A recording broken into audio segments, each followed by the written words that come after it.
Hello friends, ओम श्री गणेशाय नमः। जय श्री कृष्ण। आप सभी का स्वागत है आपके ही अपने यूट्यूब चैनल पर। फ्रेंड्स, आज हम आपको इस वीडियो में बताने जा रहे हैं जलजूलनी एकादशी, जिसे परिवर्तनी एकादशी, पद्म एकादशी, डोल ग्यारस और वामन एकादशी आदि नामों से जाना जाता है कि पौराणिक व्रत कथा, पूजा विधि, शुभ मुहूर्त, महत्व और डोल ग्यारस के दिन किए जाने वाले उपायों के बारे में। फ्रेंड्स, वीडियो शुरू करने से पहले आपसे रिक्वेस्ट है, अगर आप हमारे चैनल पर नए हैं और आपने अभी तक चैनल को सब्सक्राइब नहीं किया है तो प्लीज़ सब्सक्राइब कीजिएगा चैनल को, साथ ही प्रेस कीजिएगा बेल आइकन को, जिससे नए वीडियो से रिलेटेड नोटिफिकेशन आपको तुरंत प्राप्त हो सके। और वीडियो पसंद आने पर वीडियो को लाइक और शेयर जरूर कीजिएगा ताकि सभी भक्तों को इस वीडियो का लाभ प्राप्त हो सके। और कमेंट बॉक्स में जय श्री कृष्णा जरूर लिखिएगा। हिंदू धर्म में एकादशी तिथि का बड़ा महत्व माना जाता है। हिंदू पंचांग की 11वीं तिथि को एकादशी तिथि कहा जाता है। हर महीने में 2 एकादशी तिथि आती है, एक शुक्ल पक्ष में, दूसरी कृष्ण पक्ष में। कृष्ण पक्ष की एकादशी तिथि पूर्णिमा के बाद आती है और अमावस्या तिथि के बाद शुक्ल पक्ष वाली एकादशी तिथि कही जाती है। इस प्रकार साल में 24 एकादशी होती है और अधिक मास होने की स्थिति में एकादशी की संख्या 26 होती है। हिंदू धर्म ग्रंथों के अनुसार भाद्रपद मास की शुक्ल पक्ष की एकादशी को जलजूलनी एकादशी कहते हैं। इसे परिवर्तनी एकादशी, पद्म एकादशी, डोल ग्यारस और वामन एकादशी आदि नामों से जाना जाता है। इस दिन भगवान वामन की पूजा की जाती है। कुछ स्थानों पर ये दिन भगवान श्री कृष्ण की सूरज पूजा, जन्म के बाद होने वाला मांगलिक कार्यक्रम के रूप में मनाया जाता है। इस एकादशी का उल्लेख पुराणों में भी मिलता है। कहा जाता है कि स्वर्ग के देवी देवता भी इस एकादशी पर व्रत रखते हैं। पद्मा एकादशी को परिवर्तनी एकादशी भी कहा जाता है। भगवान विष्णु चतुर्मास के 4 माह वामन रूप में पाताल लोक में निवास करते हैं। कहा जाता है कि इस दिन भगवान विष्णु शेष शैया पर करवट बदलते हैं। इस एकादशी पर भगवान विष्णु के वामन रूप की पूजा की जाती है। पद्मा एकादशी के दिन दान करने से शुभ फलों की प्राप्ति होती है। इस एकादशी के दिन व्रत रखने से भूमि दान एवं गोदान से भी अधिक पुण्य फल प्राप्त होता है। जो मनुष्य मोक्ष की अभिलाषा करता है उसे पद्मा एकादशी का व्रत अवश्य करना चाहिए। इस तिथि पर भगवान विष्णु के वामन अवतार की पूजा की जाती है। इस व्रत को करने से व्यक्ति के सुख सौभाग्य में बढ़ोतरी होती है। डोल ग्यारस के विषय में एक मान्यता है कि इस दिन माता यशोदा ने भगवान श्री कृष्ण के वस्त्र धोए थे।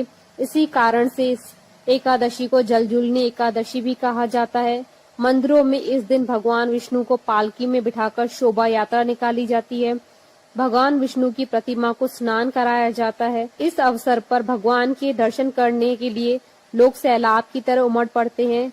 इस एकादशी के दिन व्रत कर भगवान विष्णु की पूजा की जाती है। शिशु के जन्म के बाद जलवा पूजन, सूरज पूजन या कुआं पूजन का विधान है।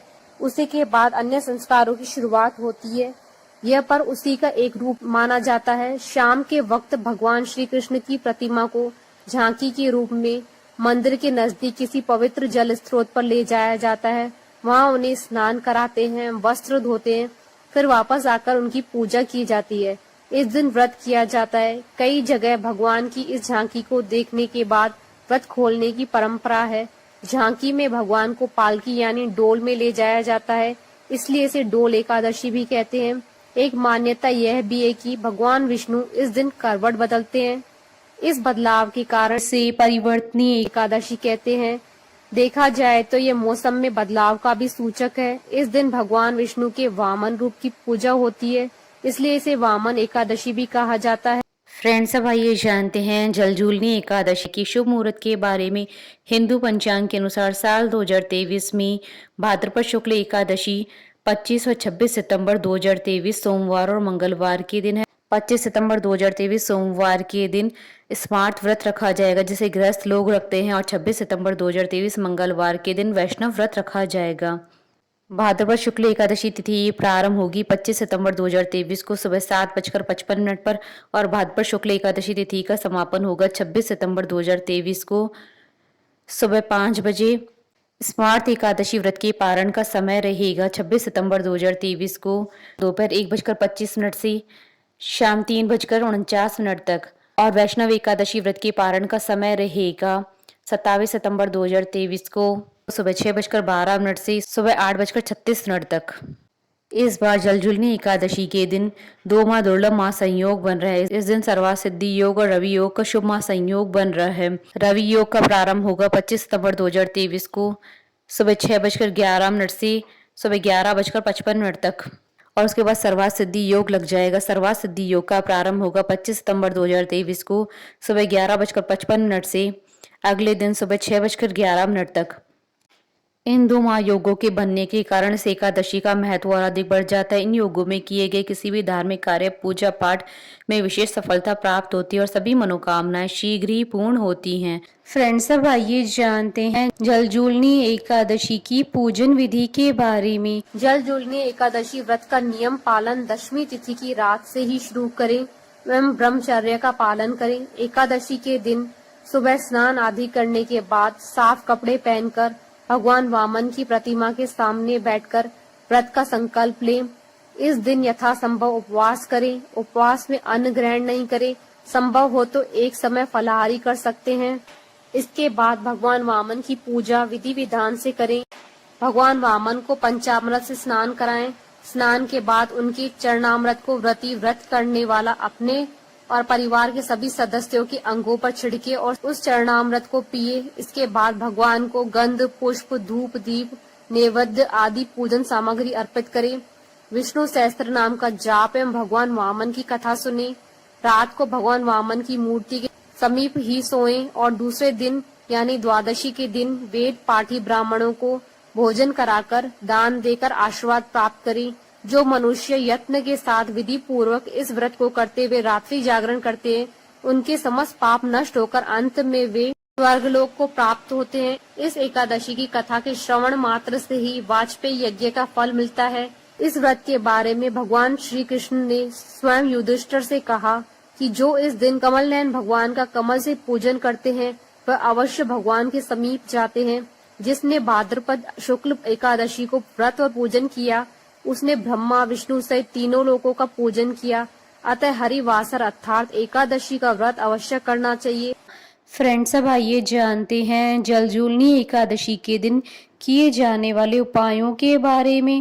जीवन में आर्थिक लाभ प्राप्त करने के लिए इस एकादशी के दिन भगवान विष्णु के मंदिर में एक साबुत श्रीफल और 125 ग्राम साबुत बादाम चढ़ाएं। यदि आपको बार बार कर्ज लेने की नौबत आती है और लाख कोशिशों के बाद भी कर्ज नहीं उतर पा रहा है तो इस एकादशी के दिन पीपल के पेड़ की जड़ में शक्कर डालकर जल अर्पित करें और शाम के समय पीपल के नीचे दीपक जलाएं। इस एकादशी की रात्रि में अपने घर में या किसी विष्णु मंदिर में भगवान श्री हरि विष्णु के सामने 9 बत्तियों वाला रात भर जलने वाला दीपक लगाएं। इससे आर्थिक प्रगति तेजी से होने लगती है और सारा कर्ज उतर जाता है और व्यक्ति जीवन में सुख सौभाग्य से भर जाता है। फ्रेंड्स, अब आइए प्रारंभ करें जलजूलनी एकादशी की व्रत कथा। कथा इस प्रकार है कि सूर्य वंश में मानधाता एक चक्रवर्ती राजा हुए।